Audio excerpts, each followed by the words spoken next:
Hi everyone, hope you're doing well from wherever you're watching this channel, depending on your time zone.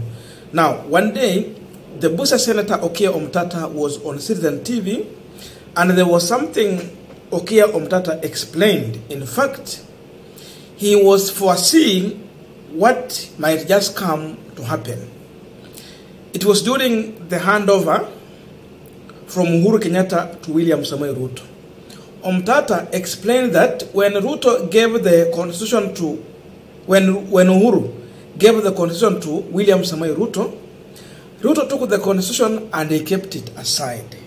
But when he was handed over the sword, he took the sword and he lifted it up before giving it.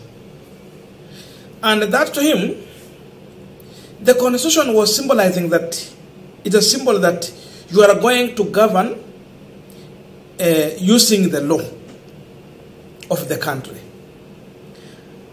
And the sword also, it's there. You can also lead using the sword. So there are two things here. By the fact that Ruto did not mind to lift the constitution, according to Okiya Omtatah, it was clear Ruto was showing that he's going to lead using the sword. So President Emeritus Uhuru Kenyatta handed over two instruments of power, the Constitution and the sword.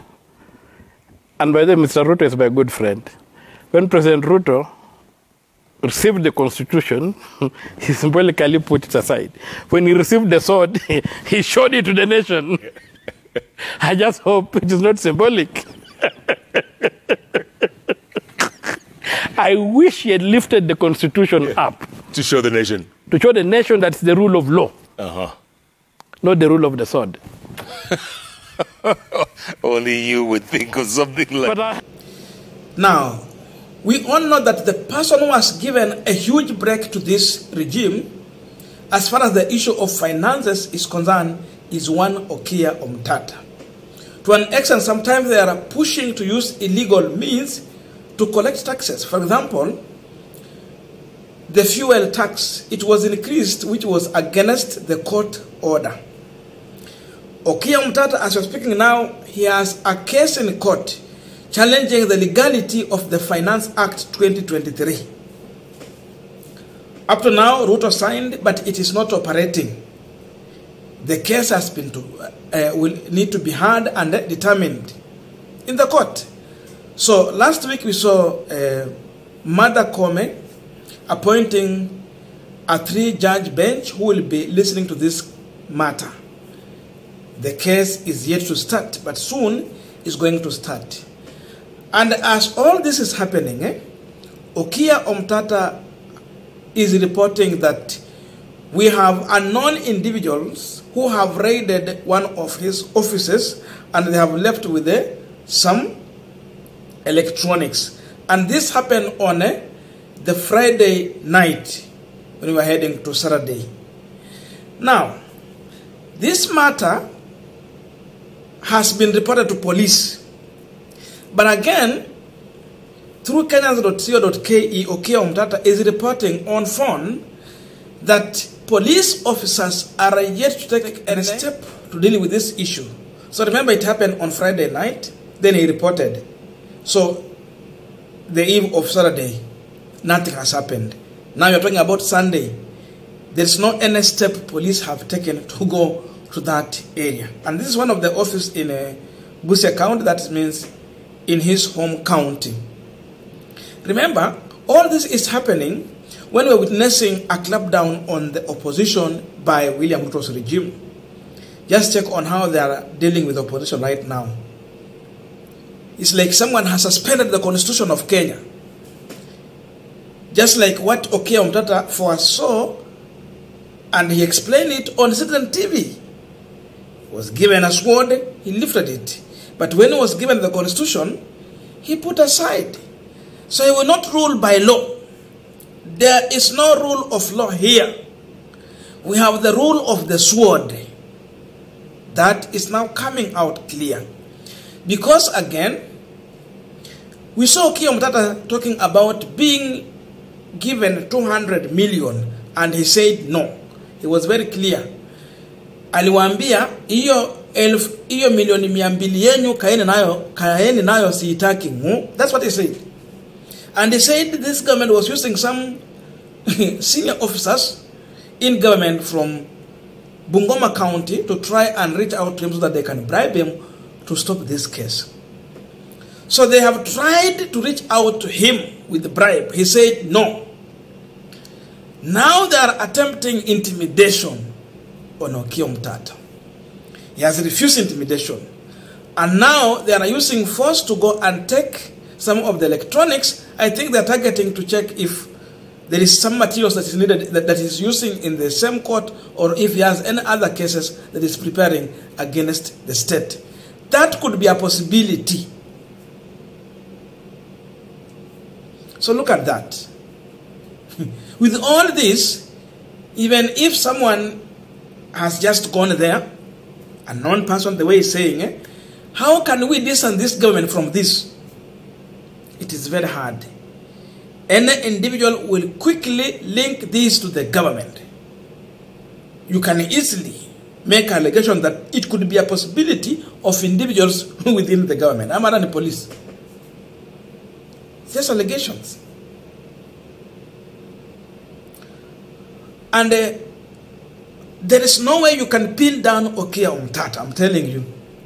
Because this is one individual who is not corrupt in any way. So if you are looking for anything to pin him down with, you cannot find it. Okiya Omtatah has been a human rights defender. He has fought so many wars in the street. His bones were broken. His teeth were broken. But he never gave up. And he's still continuing with the good work of the Lord to serve people. Justice for everyone. This government is not happy. Now we are seeing where they are heading to. Why police officers are not responding? Because of this, we can easily conclude, like any other individual can conclude and say that this raid might have been conducted by the government. Sababu kesi nataka iendelee. Sasa wamekuja ujamaa sababu amekataa maneno yao. Ofisi ndiyo naibu. Mbona tu wali target ofisi ya Okiya Omtatah na si ofisi nyingine? And why at the time when the case is just about to start? Omtatah has not confirmed if they have interfered with it in a manner to do with his case, but above all, is determined to prosecute this case in the court to the end. So that now it will be the court to pronounce itself if they will decide to go in bed with the government, or if they will decide to rule in favor of Kenyans who are going to suffer here. Sasa hapa ndio tumefika wa Kenya. Hii serikali imeamua kuangaisha kila mtu. As long as you don't agree with them, they come for you. As long as you are against them and you have become a hindrance to them, what they have feared is just to arrest Okiya Omtatah, because there will be a question, Okiya Omtatah amewafanyia nini? Because Omtatah is one of the most innocent people we have in this country. Ukishika huyu ni kama tu unashika Waluya yani. Ni kama utakuwa umewashika tu, because they will see you as one of the biggest enemy, going for someone who seemingly look blameless. Ni kama ile siku alikuwa anapiga na nitiaga. Sijui kama watarudia siku nyingine. Wanyonyi, timu Wanyonyi. Timu Wanyonyi anaishi na ulemavu. Alafu a rogue police officers goes to an extent of tear gassing such a man. Walikuwa wanataka kumuua. Sasa what we are witnessing is a confirmation that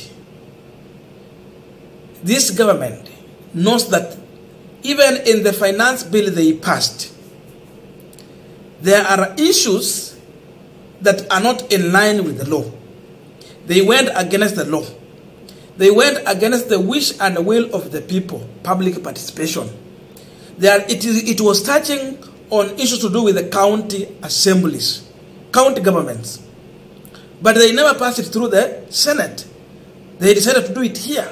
The issue of housing is devolved function, not national function. But they are passing a bill to tax 1.5% from Kenyans without consulting the Senate. Wanataka shamba ya county. Sini wizi, wapeana kwa private developer, ajenge nyumba hapa na hajalipa pesa yoyote. Apewane title deed. Alafu atauza hizi nyumba kwa kiwango ya kupata faida. These issues must be discussed.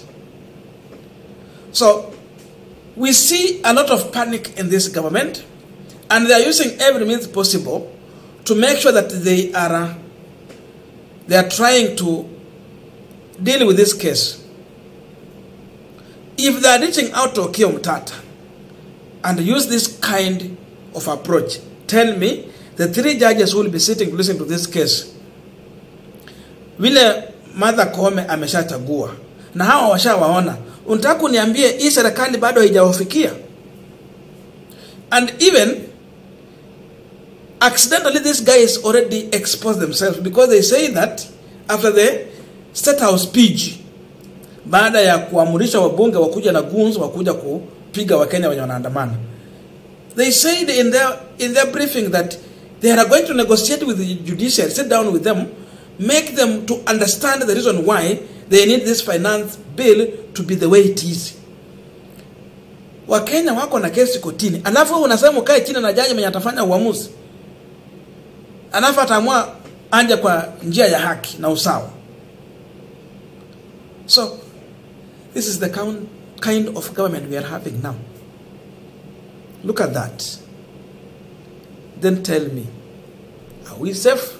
Their focus is all about collecting money. They don't care if your pockets are dry or not. What they need is money. The only fear again is that we can't trust them. The way they are running this government, where is prudence for our resources? Close to 1 year, they have been borrowing and they have been spending. Nothing tangible. And they have borrowed close to $1 trillion plus. Nothing tangible. Project they are launching, the Uhuru Kenyatta. Zao wenyewe, zero. Wale watu walikuwa na kesi kotini za wizi, ama tuseme corruption, bado wanasamehewa tu. Wale wako na pesa wanarudishiwa. How can you trust? So, all the effort we are seeing going to raid Okiya Omtatah office is all about the case that will be starting soon to do with the Finance Act.